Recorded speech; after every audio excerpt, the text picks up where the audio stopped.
Hello YouTube, I'm back again with another deck profile. Obviously I'm going back to playing my purple blue Kaido deck.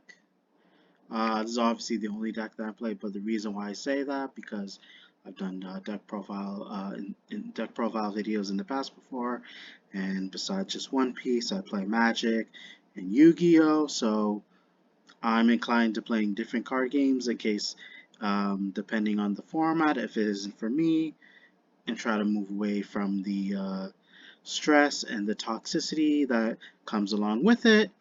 But I'm just going to showcase my personal preference, my card choices, and how where this deck benefits me and the strategy behind it. So starting off, obviously, I don't need to say much. We already have our purple blue Kaido leader, but we're going to be playing 3 Kaya. This is actually something new to the deck. Um, you'll be surprised as you hardly see any Kayas in purple blue Kaya, but the reason why I'm maining this, 3 is enough because the deck barely has any 1 costs. Although you have the who's who, you want to actually benefit by seeing more low costs now in order to gain you more consistency, in which she does. On top of that, she's a 2k counter, but on play you can draw 2 cards and you need to trash 2 from your hand. Who's who, not no need much to explain.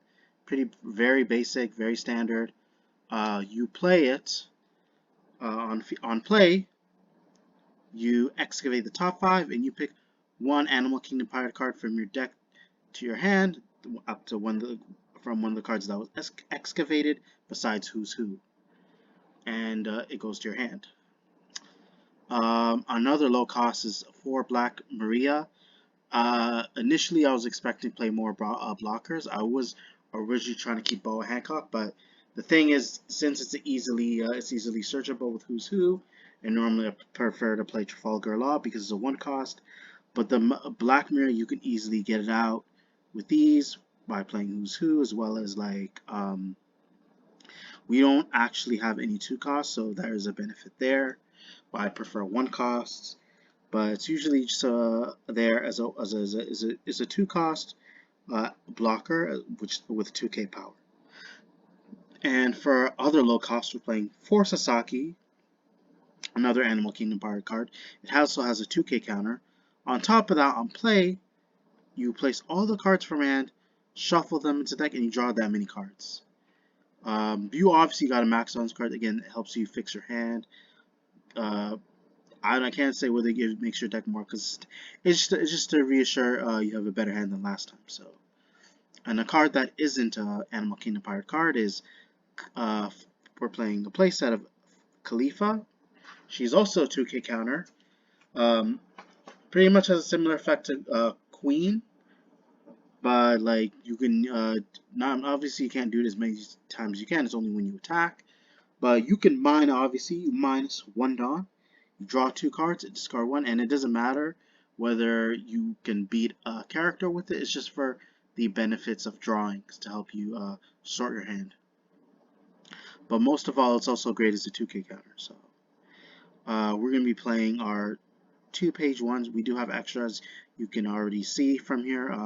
But this one, you're playing 2 copies of the page 1 with the ability where it's like during your main phase, or during your main whatever, you minus the Dawn, and this card has the ability to attack your opponent's active characters. So being able to attack your opponent's active blockers, their active blockers can really help, especially if you don't want to waste your big attack on a blocker. So you can use your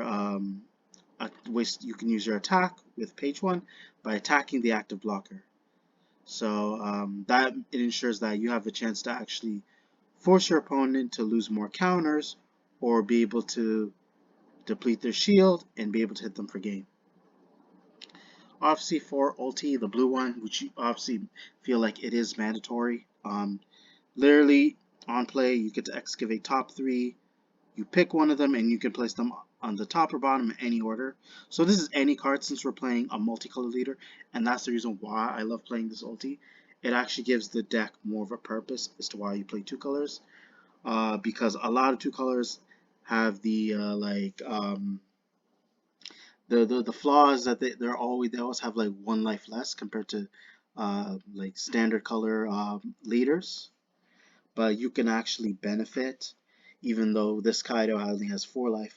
But even if you don't have the max, even if you don't have 5 life, you can always be able to make the most out of it with this ulti because it ensures that if your leader is multicolored, you get an additional card from the top 3. So it's literally any card that's from the top 3, and that can give you a huge advantage as well as more options. And where we're playing also obviously going to be maxed out on the 4 purple ulti. No, like really, not much to explain. There's really no exception, you guys. Not because it's a 2k counter, but helps you extend your board. Because on play, you can minus the Dawn. You could play a page 1 that costs 4 or less. So that includes the normal page 1 as well as the effect 1. But as speaking of page 1, we're playing the also 2 copies of the vanilla page 1, simply because it's a 6k body. It's a 4 cost, but of course it helps you make use of Ulti's effect. But on top of that, I think 2 is perfect because I don't really see why you need several vanillas, because I feel like at the same time if you play too many vanillas, it just makes your deck brick even more. Although yes, you can use it as a 1k counter, but what is the benefit by having so many vanillas in hand? But a card that is a 6 that has 6k power, obviously. We're just playing 2 copies of Queen, considering its cost, because I don't want to wait too many rounds to actually play a card. So we want to be able to see as many of your low cost too, but obviously you got to wait at least 3 turns to potentially play this card.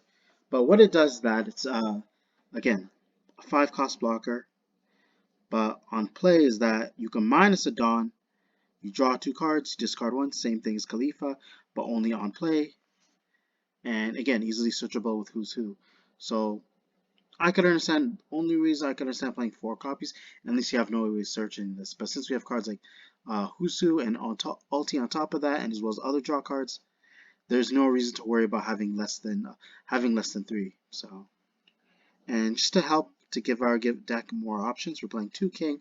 Although it may not be the best, it may not be the greatest, it is useful because on play, it's again is a 6 cost, has 7k power.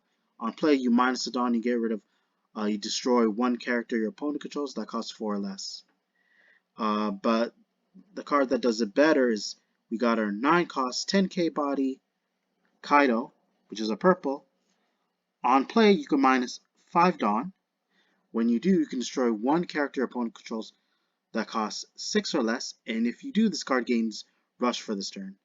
So this card is actually more impactful, and it can actually come in clutch, and it can be able to cinch games and stuff. So what I mean by that is that you need a character that can be able to attack that turn, and you have enough Dawn for it, as well as you minus too many Dawn.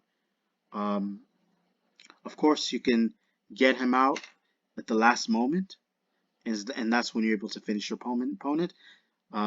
Depending on how many cards they have in hand, if they don't have enough counters, from there you're able to cinch the game, and they have no answers besides the counters that can be able to block attacks. So unless there's cards that can pretty much, again, if they have at least maybe 2 or more blockers, then they have a chance.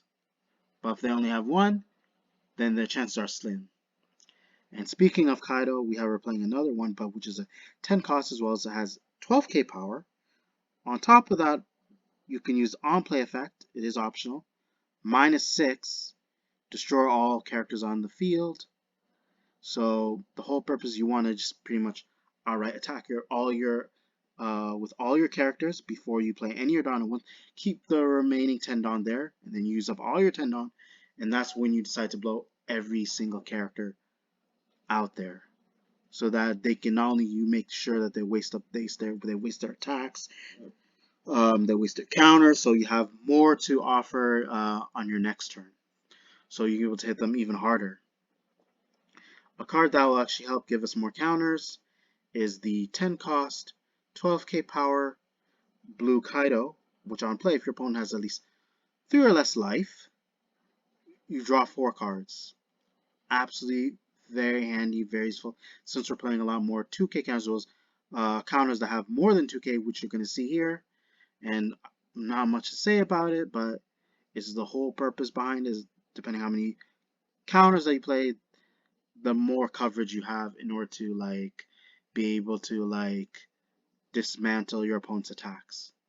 And here you have, of course, a 0 event cost you must have, which is Gum Jet Gatling. There's not really much to explain about this card. Again, you discard one card, and one character gains at least 3k power until the end of that battle. And its trigger ability is when if you can use its trigger by piling it to the graveyard, and you can have one Dawn as set as active in your zone. And another card we're going to be playing is, give me a moment, you guys. Gravity Blade Raging Tiger. So the benefit behind that card basically is like you can, it costs 7 Dawn, but on play you can place up to 2 characters that cost 6 or less onto the bottom deck. Already that's strong enough as it is, because in case you're worried that your opponent may have too many blockers, that'll just make it seem like as if they wasted Dawn just to have their cover blown. But on top of that, if this card is triggered, you can use trigger effect to place one character that costs 5 or less onto the bottom of the deck.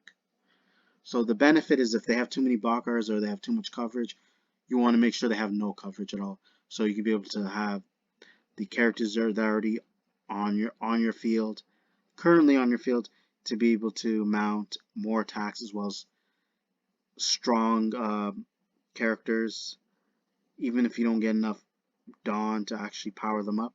But you can be able to mount massive attacks with your beaters to ensure that the only coverage they have is their hand, and that's something you always got to be aware of, is the counters in hand too. But it just helps you wage your attacks a lot more easier. It also makes them that much easier for you to actually blow at your opponent.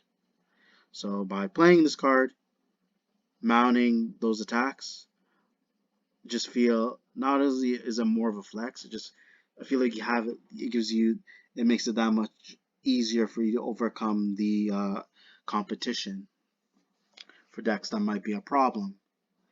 And when they don't have enough characters is when you'll be able to easily gain a victory. So for our last event, which happens to be a stage, normally I would play 3, but we're just playing.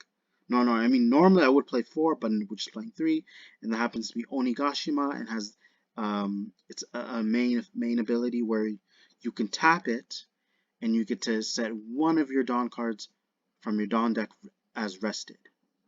So the reason why I'm not too worried, because I feel like I have so many ways to get it out, whether it might be the Who's Who easily, maybe the Kais, I can just draw into it.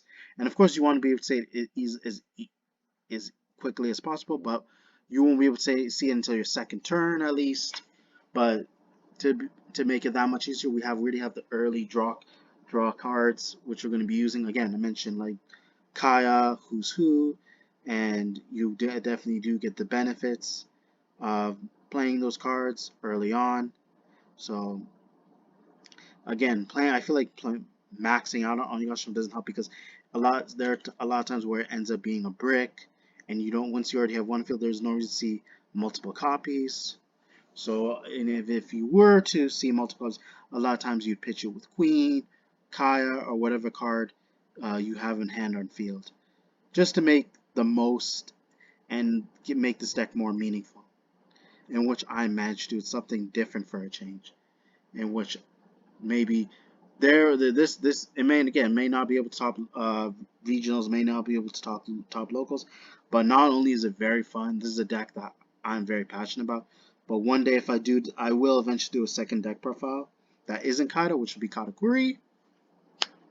So eventually, when I actually get the actual cards, and when I can actually be able to make a meaningful deck profile, I'll be able to keep you guys updated, and I'll be willing to like showcase my cartridges for that, and it's something to look forward to. But again, I feel that hopefully that this should be the end of it, you guys. Hopefully you guys enjoyed the video. Be sure to check for more upcoming content later in the future. Be sure to check your notifications, comment, like, subscribe. Thank you.